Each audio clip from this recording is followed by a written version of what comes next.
Aloha.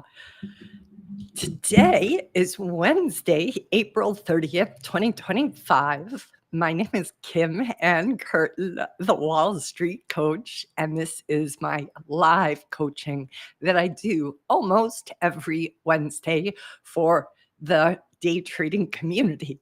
Of course, anyone can join along, not just the crazy ones that are day traders, crazy like Fox. But I do these as a way to give back to the community. I have been an executive coach and a trading coach for 18 years. Soon that'll be 19 years. I also worked in finance for almost a decade before that. So this is almost 30 years now in the world of finance. And it all started thanks to Jim Rogers' book, Investment Biker. That book is what brought me to finance over 30 years ago. I have been a performance coach for traders, especially in the last 6 years. I've always worked with traders. Hi, Mohan. You got it. You got it. You can definitely ask some questions. Do you want to come into the room? Mohan, do you also go by Sam? My team told me that as Sam wrote in just a few minutes ago. So I know, Sam, if you're watching, I don't know if that's you, Mohan, or Sam is somebody else. But yes, Mohan, you can definitely come in. What I'll do is give you the link right now, and then you can pop in if you have questions that you want to, if you want speed coaching, I just request, Mohan, that you'll have your camera on.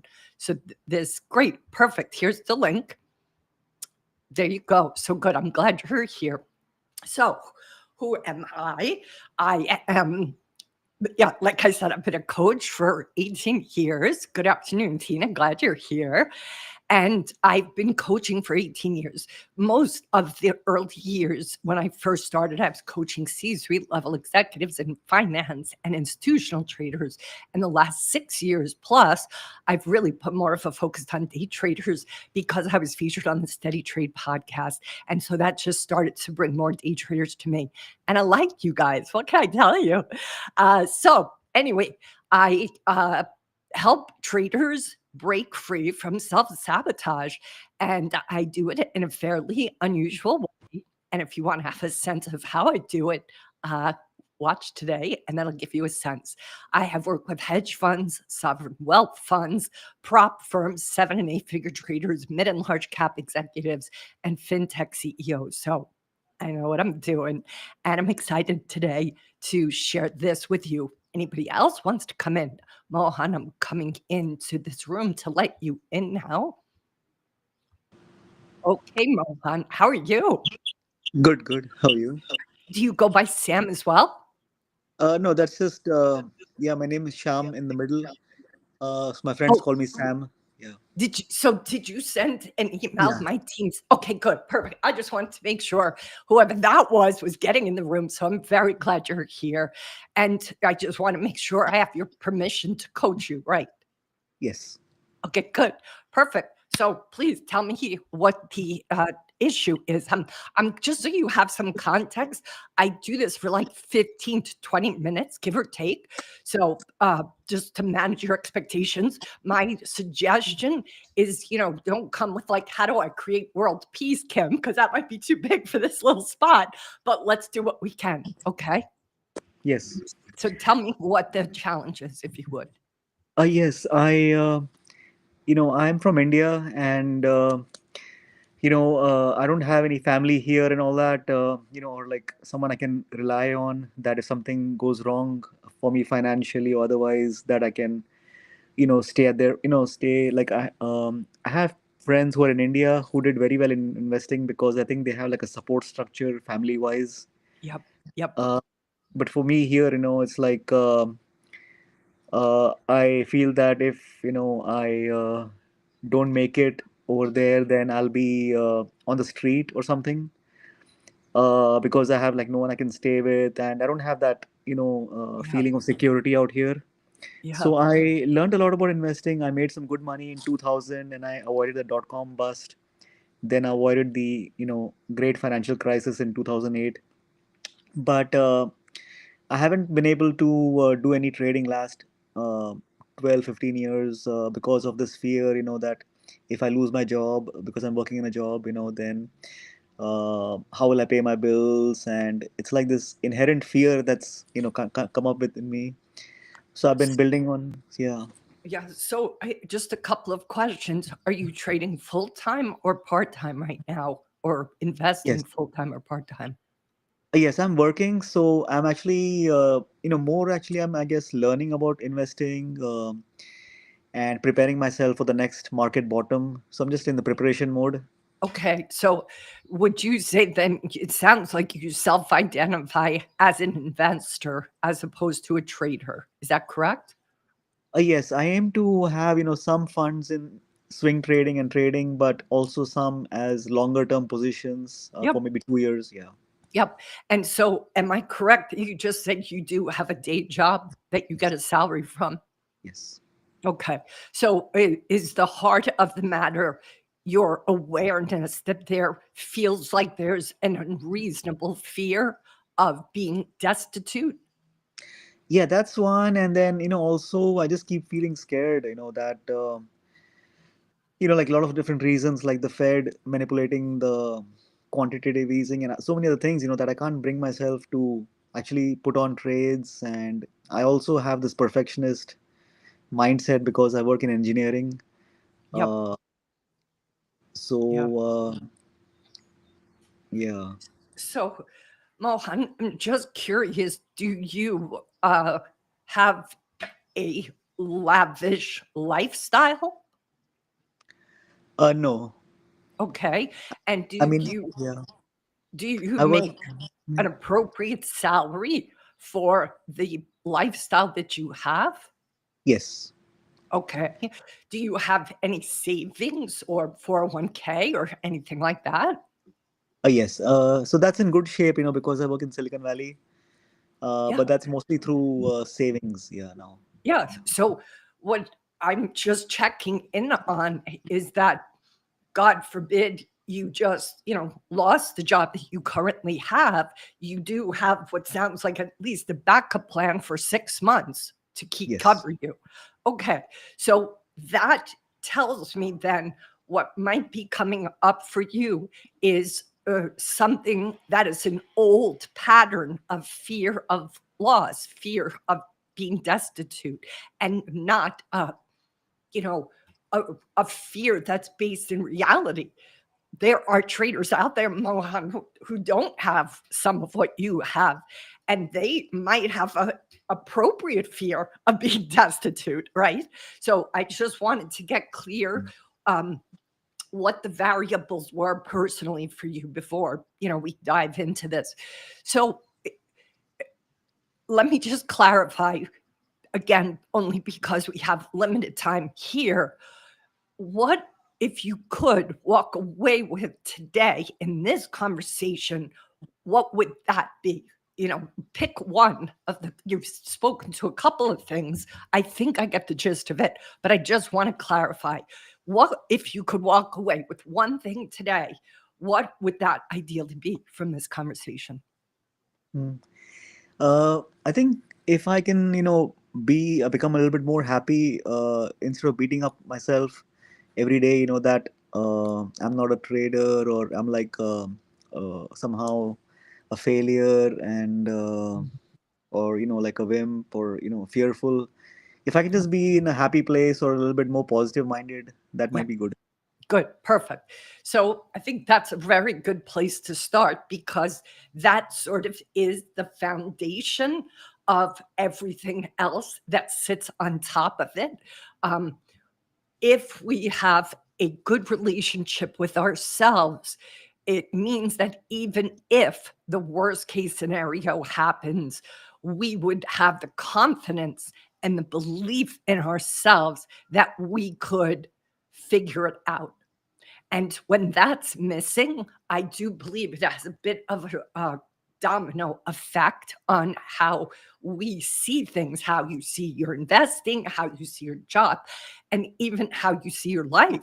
Like, it's interesting because you started with the commentary about being alone in, the United States and not having a support system, I can tell you this 100%. The majority of people, even if they have blood family, would self identify as being alone, not having a support system. In fact, some of their blood relations might be incredibly toxic and incredibly uh, not healthy for their well being. So, the fact that right now, I suspect you might have an inner critic that has a tendency to have you focus on what you don't have instead of what you do have, which is, I'm going to be straight with you, more than probably 78% of the population, if not higher. Most people don't have even 3 months of savings if the shit hit the fan.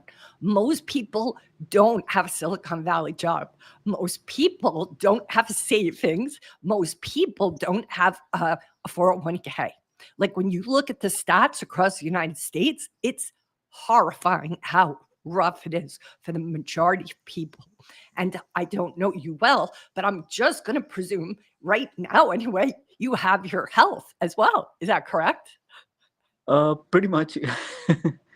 So Yeah. you have use of 4 limbs, you Yes. have vision, Yes. hearing. Yes. Are you able to come and go as you please with even, the Yes. responsibilities you have? Yes. Yeah. So you are definitely one of the 1%ers, Mohan. You need to really take that in. And it's very possible your inner critic is kind of blinding you to all the things that you do have going for you. And even that you have friends who have been investors, friends who have even shown you what is possible, that is also a very rare thing to have. So, all of this to say, I'm not minimizing what you are struggling with. I'm just saying I want you to take a very good look at all that you do currently have, because you are definitely in the minority of having safety and security more than, never mind the United States. Let's look at the global population. You are definitely at the tippy top of that pyramid. So, how do we get rid of an inner critic? How do we get rid of an inner gremlin? This doesn't happen overnight, but one of the things that I recommend to every client I've ever worked with is a book called Taming Your Gremlin. It is by Rick Carson. Is that a book you've heard? I'm not sure how did you come here today? Like what brought you here to this conversation? Yes, I have been following your Twitter X Okay, account for like maybe a month, and then your YouTube videos for like a couple of weeks. great. So you've heard some of what I've had to say. I just wasn't sure if you just found me. So if you listen to the things I've said, you've probably heard me talk about this book.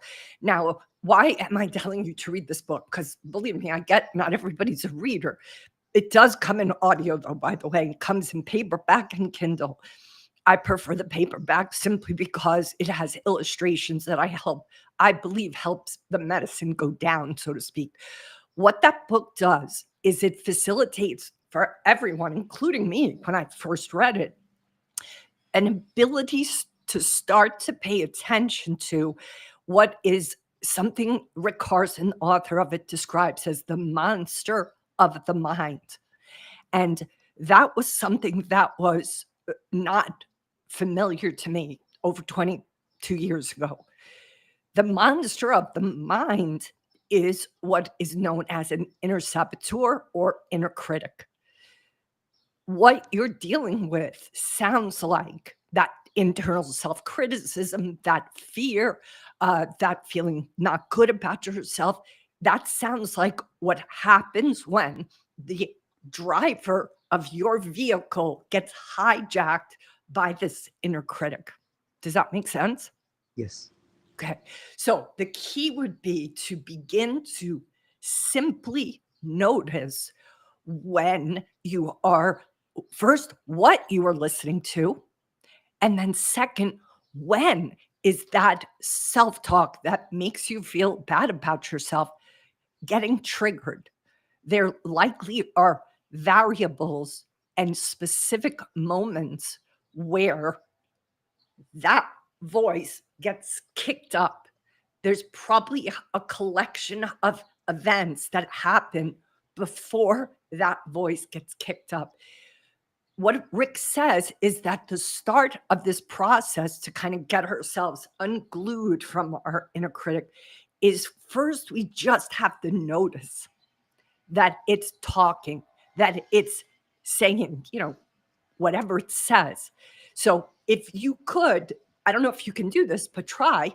Is there a catchphrase that you hear often that brings you down? An internal catchphrase that brings you low. Do you have one off the top of your head you can think of? Um, yeah, I don't know if I can remember the words, but it's just this feeling that somehow I'm like, I don't measure up or Yeah. So uh, let's take that. Let's take that. So let's say you hear a voice that's saying, you're look at you compared to everybody else. Would that be a good way of it's saying? yes. Yeah. So this is not a fun exercise I'm about to give you. Okay. You're not going to like this homework, but I want you to take a notebook, a journal, and I want you to do something as simplistic as this. Do you see that little 1, 2, 3, 4, 5 hash? You see that? Every Yes. time you hear that voice, there's one. Up there it is again. Up there's two. Up there it is again. 3. All day long. Keep an index card on you. Every time you hear it, put a slash mark. It's annoying because you're going to be seeing the frequency. At the end of that day, you're going to have a small index card like this filled. You'll probably need the backside. You might need other index cards, but this is what this does. It suddenly heightens you to realize, oh my God, I am listening to this all day, all night. That is the start of the noticing, because we cannot interrupt any pattern. We cannot stop any kind of repetitive negative thoughts until we are clear that they're even happening. Does that make sense? Yes. Okay. So that's step 1. I would say if you do that even for a couple of days, you're going to then I would start writing down, what are those phrases? One of them sounds like it's, you don't measure up compared to these other people. Write that down. Some people have phrases like, you're such an idiot. Like, whatever these catchphrases are, write them all down. You may not hear them all, but start to capture which ones you hear often. And here's what I want you to do. This may seem odd as well. I don't want you to try to stop them yet. I just want you to notice them. And I want you, if you're willing, to be as curious and neutral in your observation. You're an engineer, Mohan. You can be an observer of things. You can watch. Engineers, in a lot of ways, are like scientists. They can observe and experiment without taking it personally. That is what I want you to bring to this observation of your inner critic. You're going to take other actions down the road, but this is the first step. So the book, Taming Your Gremlin. Also, here's what I want to say about that book. That book is like rich, dark chocolate. You don't want to eat it all at once. Small bites, one chapter, maybe a week. See how you feel. At the end of those chapters, you're going to get some homework from Rick. You won't want to do the homework because it sounds annoying and unpleasant. Do it anyway. Do it anyway. Then I want you to potentially come back to this conversation. We can certainly talk offline and see if the coaching is for you, because I think the Trader Positioning Index, which is an assessment I have, might be very helpful to you. That assessment is going to measure just how loud this inner critic is and what else might be afoot. But for right now, as you get that book, I would love for you to start the book. Before you start the book, to watch the interview that I have with Rick. And I can get that for you. But if you put Rick Carson on the Wall Street Coach podcast, you'll see that conversation. I think that conversation, before you dive into the book, is going to help. Here's the other thing I want to say, Mohan. Every single human being you meet, likely, maybe the Dalai Lama is the exception, has a busload of inner critics, regardless of their net worth, regardless of their accomplishments, regardless of their success. Not every human, there are a handful that don't have this inner voice, but they are the minority for sure. So I want you to know that this is part of being human for many people. And the key is to realize, okay, this kind of self-talk likely started when I was a kid to protect me, to try to help me, to try to keep me out of potential danger, harm, or unpleasantness of any kind. But what happens, I think, is that what perhaps serves us as a young kid, as we get older, what worked then doesn't work now. So we're kind of using, like, you know how the iPhone has to constantly have an updated operating system? It's like we are operating on, 0.3.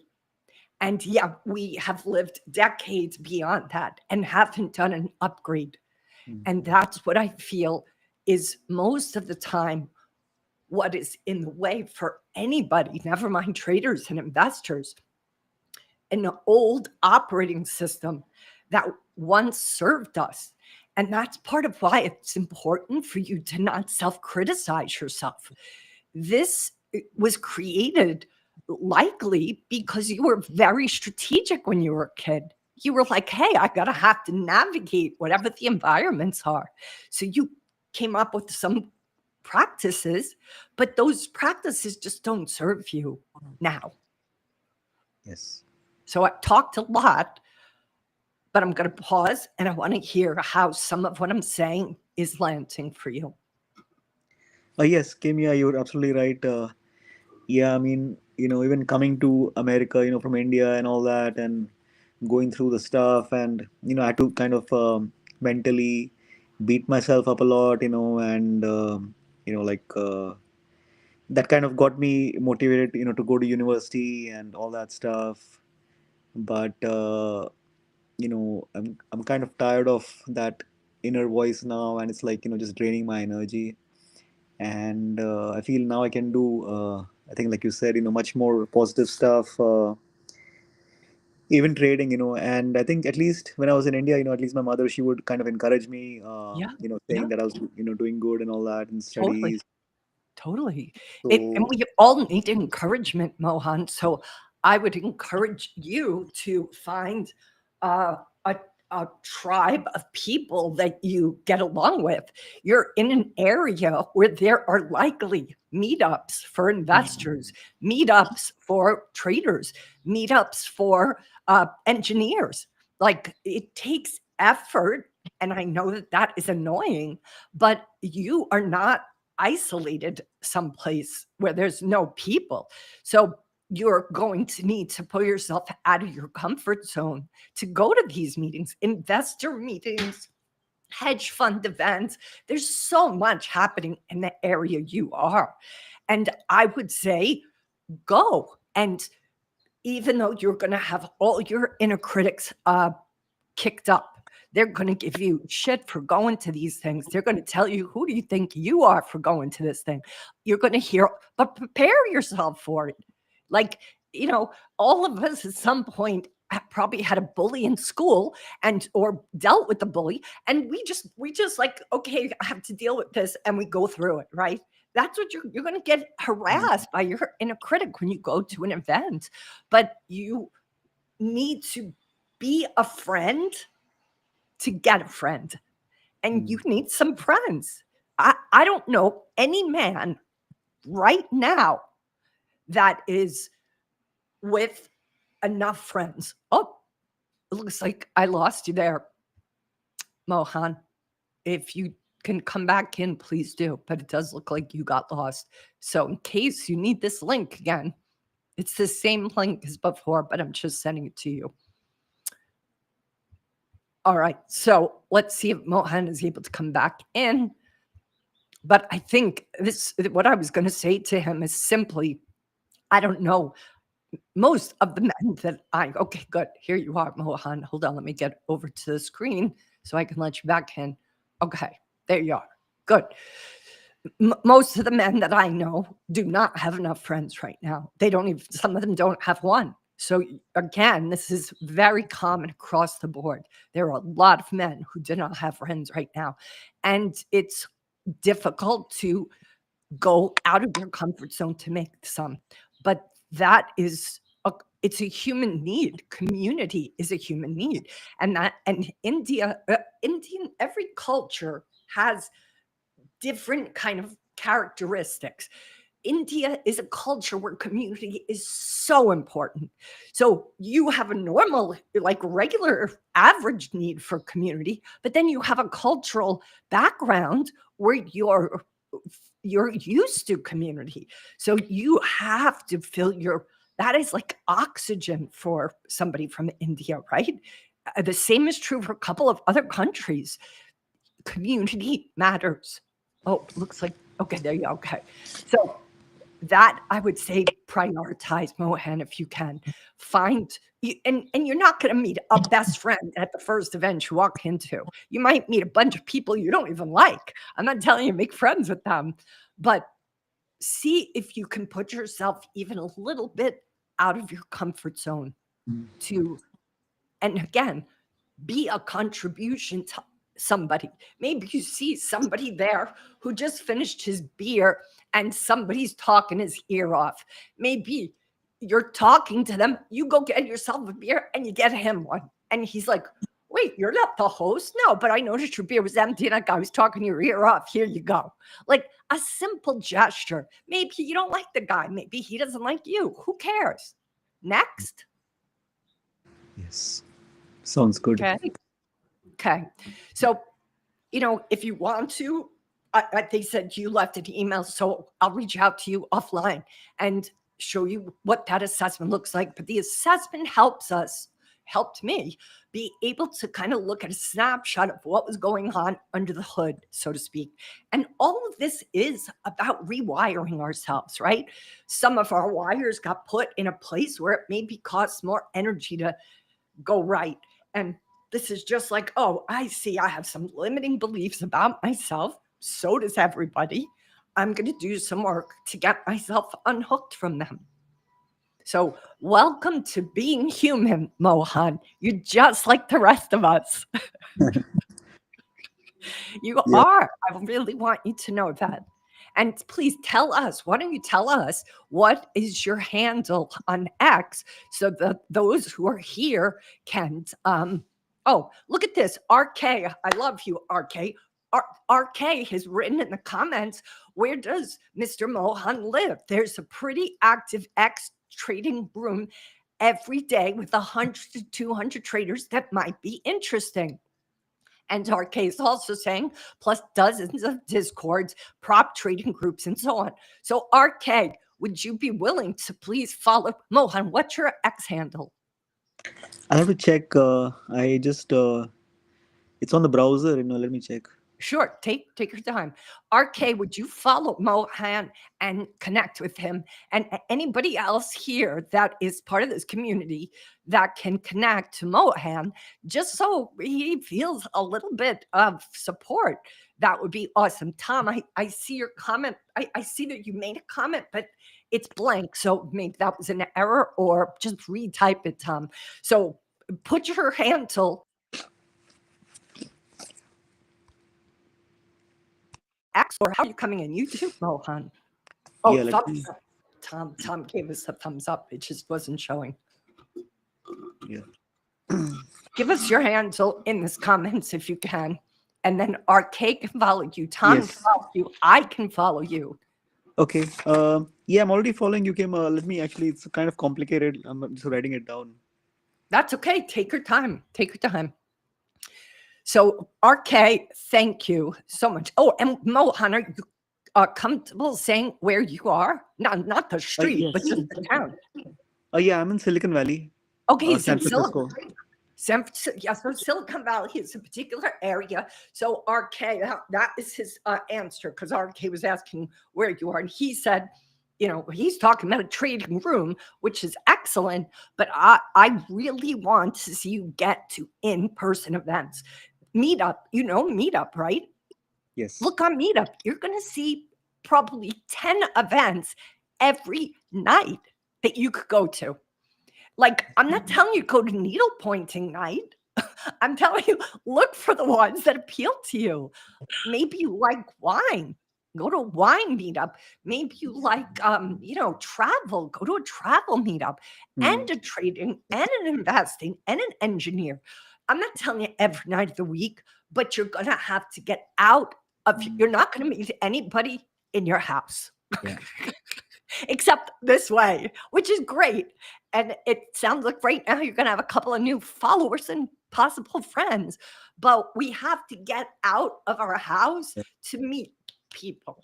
And I Yeah. think that will have a huge effect on you. Yes, Kim, I think that's helpful. Yeah, I think after the COVID, especially the meetups have gone down and all that, and people, For it's sure. hard to get yeah. For sure. But look, you can put out, there was just an event. It wasn't in Silicon Valley, but Investors Underground have events. They have an event in, I think, not far from San Francisco, just a couple of weeks ago. Like, I would say, make sure your ChatGPT. I use ChatGPT all the time. Go into chat and say, I'm looking for an in-person trading community in my neighborhood. Here's my zip code. Tell me what's available, what meets regularly. I'm looking for engineers that are women, and where are they meeting so I can go buy them all a drink and maybe get a date. Yes. Yeah, sounds good, Kim. Yeah, that's very helpful. Yeah, I'll do that. Okay, Yeah. good. So stay in touch. I'll reach out to you. They said you left your email, so I'll reach out to you after this call to see how you are. Arcade, thank you for your suggestions. Tom, thanks for the thumbs up there too. And do you feel like you're leaving with a game plan? Yes, definitely, Kim. Okay. All right. Stay in touch. Let us know how it goes. And thank you for coming into this conversation today. Okay. Thanks, Kim. Yes. Okay. See you soon. All right. Good job, everybody, for supporting. RK says, I'll DM you with a few traders who are in the spaces who you can follow, join the room. RK, thank you for doing that. Oh, and Mohan, if you're still here, put your X handle in the comments so everybody can follow you. I don't see that. I think you said it was a little tricky. So just put that in the comments now so that everybody can see it and follow you. What else does RK say? Yeah, he said it's very active and sometimes you can even get some decent trades. All right, good. Thank you, RK, so much for doing that for Mohan. Good job. What a great room we have here. Everybody who comes to this regularly, I appreciate all of you guys so much. You're so good to those who come in for coaching, and you're so supportive and encouraging to everybody. And I just appreciate that about you guys so much. So well done, RK. Well done, Tom. I got my Diet Coke today. Don't tell Mr. Johnson, Brian Johnson. All right. So, do I have anybody else who wants to do some speed coaching? If you do, speak now or forever hold your peace, as they say. All right, let me put this up on X. Let's see. I think, okay. Oh, RK says, okay, I think I saw that. Yeah, good. Yep, I saw that. So, Mohan, don't forget to give us your Twitter handle, X handle, so we can, follow you. We can't follow if we don't know where you are. And I have a lot of followers, not that many followers, but still a lot of followers that I won't necessarily know that it's you, Mohan, unless your name is in the handle. But I will look. All right, let me just get to this. There's so much spam lately on X. It's so frustrating. All right, let me just put this link here. Live coaching on some coaching. Yeah, so every time I post now, this is happening for a lot of people. We're getting like 7 or 8 spam bots responding to it. Okay, join now here. All right, let me put that up and I can focus again. All right, so what if I don't get another volunteer in the next few minutes, that I'm going to just talk about today's topic with you guys. So I don't see anybody joining. We have 70 people here today. It's a little lower than usual, but of the 70 people that are here, if anybody wants speed coaching, raise your hand, take that link that I just posted, and come on in. So I only have about 20 minutes left, so I'm going to start talking about a topic because there's not too many. And before I do that, I just want you guys to vote. I bought a bunch of Girl Scout cookies to support my Hanai nieces, and I'm only going to let myself have one box. Look, I have this huge box because I wanted to support them, but I want to get them out of my house. So I want you guys to tell me which one should I keep. These are my favorite Girl Scout cookies, the Samoas, and that's what I want to keep. But I'm just curious, what do you guys? I haven't had these in a long time, the Thin Mints, and I'm kind of tempted to. So tell me, which one do you guys think I should keep? Should I keep the Samoans? Not Samoans, Samoas, or should I keep the Thin Mints? All right, let me know, guys, because I'm only keeping one of these boxes in my house, or I will wake up one night and eat the whole damn thing. And I don't want the temptation in my house. So let me know your vote, whether Thin Mints or Samoas are your choice. There are 150 calories for 2 cookies. So that means even just one cookie is like $75. Anyway, Thin Mints. I haven't had the Thin Mints in so long, RK. Okay, extra good, dipped in coffee. I never did that. Okay, RK, I think you made the decision. Thin Mints it is. Let's imagine my shirt. Excellent. Glad you suggested it. Thank you. All right, so today's topic was going to be about money. I haven't talked about this topic recently a lot. I mean, it always comes up, obviously, but I just wanted to really speak to the construct of money and how our relationship to it can really keep us limited. Why am I specifically bringing this up for you guys? I want you guys to realize that your ability to find success as a trader is going to absolutely be dependent on whether your relationship to money is healthy and clean or not.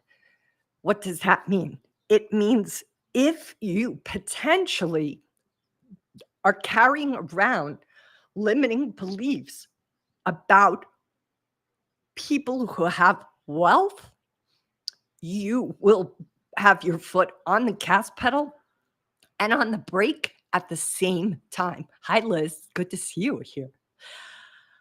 That I don't want to see happen to you guys. So one of the things I had to do, and I had to do a lot of work around money. A friend of me asked me for titles the other day about money books, and I gave him, like, I don't know, 5 or 10 recommendations. I've read truly probably 50 books at least on just money and our relationship to money and the way we interact with money. So I wanted to just kind of speak to this today to encourage you guys. If you haven't taken any look around what kind of money beliefs you had when you were growing up, what kind of lifestyle do you come from? Did you come in? Hi, Cynthia. It's so good to have you here. You haven't been here in a long time. Happy to have you. Um, did you come from working class background? Did you come from great wealth? Did you have any kind of experience with inherited wealth? Did you come from poverty? Did your parents come in as immigrants to the United States and have nothing? Did your parents lose stuff in a war or terror of some sort? All of these experiences, trust me, including great wealth, it can potentially warp our relationship to money and hold us back in ways that are invisible to us. I have talked about this before here, that T. Harv Eker specifically discusses how we each have a money temperature set point. What does that mean? That means we have a certain level of comfort with how much money we have. And I think this is good too, Mohan, if you're still here. And Mohan, you still didn't give us your X handles. Please do that if you're still here. If we're coming from beliefs, there's so many beliefs, like money is the root of all evil, or we had parents that badmouthed rich neighbors, or we had rich parents who badmouthed middle class people, right? It can go in all different directions. So here's my homework suggestion to everybody listening. I want you to write down at least 25 beliefs you have about money. What does that mean? Here's a belief about money. Some rich people are not nice. That is a belief a lot of people have. So think about that. If you have a belief, or rich people are all crooks, that's a belief some people have heard in their families, from their grandparents, from their neighbors. Yeah, look at him with his car. Who does he think he is, right? I really want you to dig deep, guys, with this one. I want you to write down 25 of your money beliefs. Money doesn't grow on trees, right? That's another one. There's a whole bunch of catchphrases I believe you'll discover if you really start to pay attention to what your beliefs are about money. And here's the other place I want you to go. What are the things you have said in your own head when you pass somebody homeless, when you pass somebody who's asking for money, begging for money? What are the things you say when you see somebody go past you in a Porsche, right? What are the things you say about rich people? What do you say about poor people? What do you say about middle class people? Liz says rich people become presidents. That is absolutely a potential belief. So here's the thing. Write down all the beliefs you have, because remember, beliefs aren't necessarily the truth. They are just beliefs, and beliefs can get changed, but they cannot get changed until you start to pay attention to what they are for you. And the only way you can do this is if you start to practice self-awareness. Here's another thing that I want to suggest. This is a particular practice that I learned. I want to give her credit, Barbara Wilder. Her book, it's one of many that I recommend, but I would recommend it to everyone, is a book with a very unusual title, so prepare yourself, called Money is Love. Barbara Wilder, Money is Love. And this is what she has us do in that book, one of the many exercises she gives us. She says to come get like $50 or $100 of $1 bills. Get yourself a bunch of $1 bills. And then what she tells you to do is to sit with that money in your hands and to put your love, put your juju, put your aura, put your vibe, your heart, your soul into that money, pouring it into it in some kind of like visualization where you just let all of the goodness within yourself that you're sharing it with that money. And then she suggests, as you use those single dollars to tip a waitress, to pay for your coffee, to deal with somebody in a situation, let's say at the gas station, she wants you to watch how that money, the people that get it, respond to it. This is a fascinating exercise that when I first did it, I was stunned. I was totally stunned. Half of me didn't even believe it was going to do anything.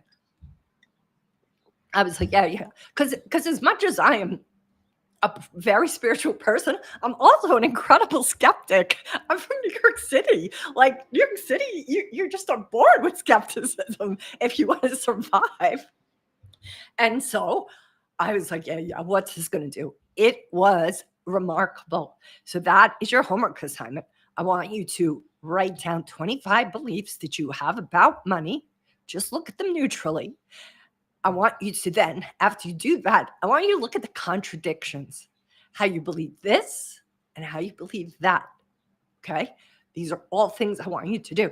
Then I want you to do this exercise with 20 single dollar bills. Maybe it's 50, maybe it's 100, whichever. Just find a way to practice this concept of energy. And this is one of the stories that I want to tell you about from another author of another money book called The Soul of Money. And that is by Lynn Twist, a fabulous book, especially if you are coming from a poor middle class, working class background. That book is a non-negotiable. That book specifically talks about this situation where she received money for reasons that she felt were not really kind of clean to a nonprofit that she ran. And she was receiving money from a working class woman who literally had like, $50, but in fives and ones. She just had come from cleaning houses that day and didn't have that much, the ability even to write a check, so to speak. And what Lynn Twist says in the book is that she realized that hardworking woman's money and her heart being so like generous towards this cause, even though she wasn't obviously one of their biggest donors, she realized that the love that was coming with that money would have a ripple effect in ways that some of the bigger donors, who maybe just were doing it for tax write-off, wouldn't have as much of an effect. So that is your homework assignment, guys. I want you to start to look at all the beliefs you have about money. Next Wednesday, when we come back together, we're going to take another exercise or two. So your homework is to come back with your beliefs. I want you guys then to share them with me, or you can share them with me this week on X saying, hey, Kim, this is a homework check-in. Here's some of the beliefs about money I can't believe I have. That's what I want you to do.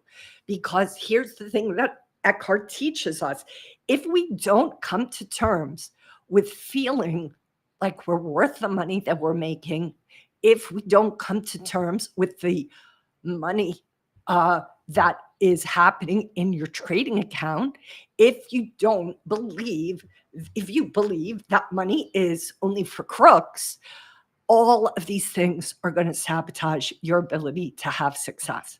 And the only way that can start to change is if you start to notice. You just have to simply notice, like where Carson tells us in Taming Your Gremlin. So come back with your money beliefs and tell me what happens when you pour your love into a bunch of single dollar bills. When you use that money to pay, tell me what happens, what's potentially different. And then eventually, guys, and we'll talk about this next week, Imagine you beginning to pour your love into your trading account. Imagine what that feels like. And in addition to that, and we'll talk about this next week, imagine you not being in a place of scarcity. Most of the time, when a trader blows themselves up, it's because they were either afraid of missing out or they were unwilling to be with their mistake, right? Both of those are places of scarcity. So if you want to start to come from a place of abundance, you're going to first have to notice where the places are within you that you are coming from scarcity. And the only way that happens is if you start to pay attention to the things that come out of your mouth about money, the things that come out of your mouth about other people and their money, the things that come about for you when you walk into an incredibly expensive store and or see somebody come towards you with an expensive bag or an expensive car. I want you guys, or piece of crap car, right? Like a car that's falling apart at the seams. What do you notice about the sentences you say in your own head? What are the things you say about those who are wealthy and about those who are in poverty? What are the beliefs that are all ticking in there? Because I promise you, those judgments, those beliefs are impacting you in ways you possibly are disconnected to. And the only way to get unhooked from anything that's limiting you is to first see it. Okay. All right. And I have a really great story about money and me and how I created this most incredible experience. I mean, I've manifested a few of those, but this particular one with regards to money is a very powerful story. And I can't wait to share that with you guys. And I am positive I have not shared this one with you guys because I've shared a lot of stories here, but I'm positive I didn't share this one. All right. Now I'm going to go and enjoy a Thin Mint thanks to RK's vote. The only vote on the Girl Scout cookies, by the way. Thank you, RK. And I'm going to go get myself a coffee too. And what I'm going to suggest for everybody here, I'm very sad Mohan didn't give us his X handle. Maybe we can try to find him. If he gives me permission to share it on X, I will. I have his email, so I'll reach out to him and see if he'll let me share it with all of you guys. I'm sure most of you guys follow me on X, so you'll see me I'll put his handle up if he gives me permission. What else did I want to say? Yeah, so let me just double check that I am able to do next week at this time. I'm pretty sure I can. Yep, I'm so glad. So yeah, so next week will be part 2 of this conversation about money. And what my suggestion is for those who are regulars, come with the answers to that question. What are your 25 beliefs? I would like to hear whatever ones you guys have.